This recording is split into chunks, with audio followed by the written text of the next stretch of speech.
drowning in you, the hanging ruin without tomorrow. I sat behind the chariot of my death. My whip was made of fire, the roads were full of lead. From the iron of my horse, with pain that was endlessly severe, a pathless man had run through the roads. I put my hand in the darkness and understood the boundary between seeing and swallowing the phenomenon. Even the buffaloes passed by me. These pathless men full of stones and mud, breaking the bones of the chariot wheel. But the iron horse continued. غرق تو تباهی معلق بی فردا، من نشستم پشت عرابه مرگم.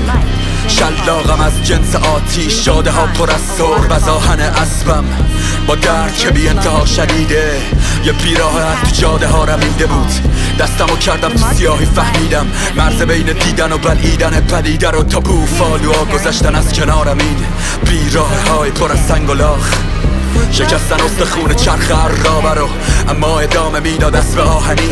لخت لخت جون، هوای کدر، زرد زرد نور بعدمه، تنفس جرم، آبشار خون، روریه یه ترکیده یه زمین سرنگون. گذشت تا تالار اول، بازار پرچم و کارزار و خطر و تباهی.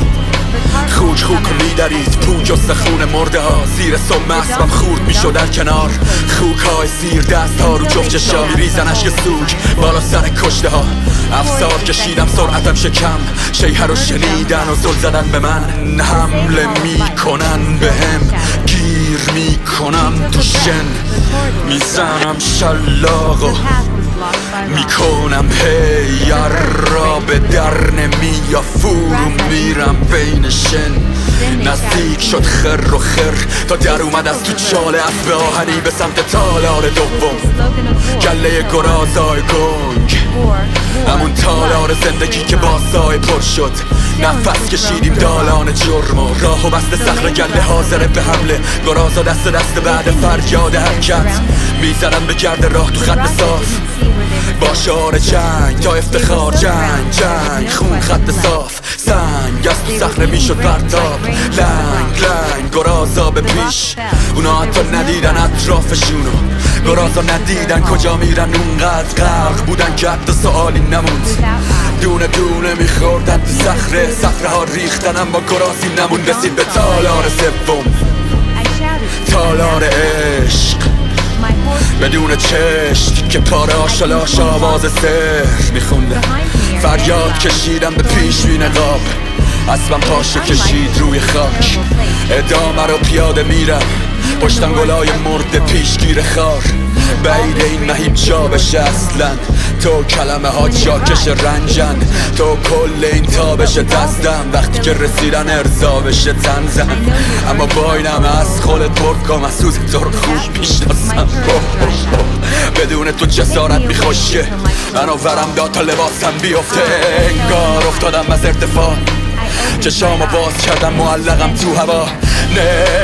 نمیدونم تا کجا قراره ادامه بدم به این اضطراب. عشق بوسه خون بود، این تالار تا ابد لوپ سقوطه. واسه ادامه جنگ رسید اسب آهنی و عرابه مرگ. غرق تو تباهی معلق بی فردا، من نشستم پشت عرابه مرگم. شلاقم از جنس آتیش، جاده ها پر از سرب از آهن اسبم. با درد که بی انتها شدیده، یه بیراحت جاده ها رمیده بود.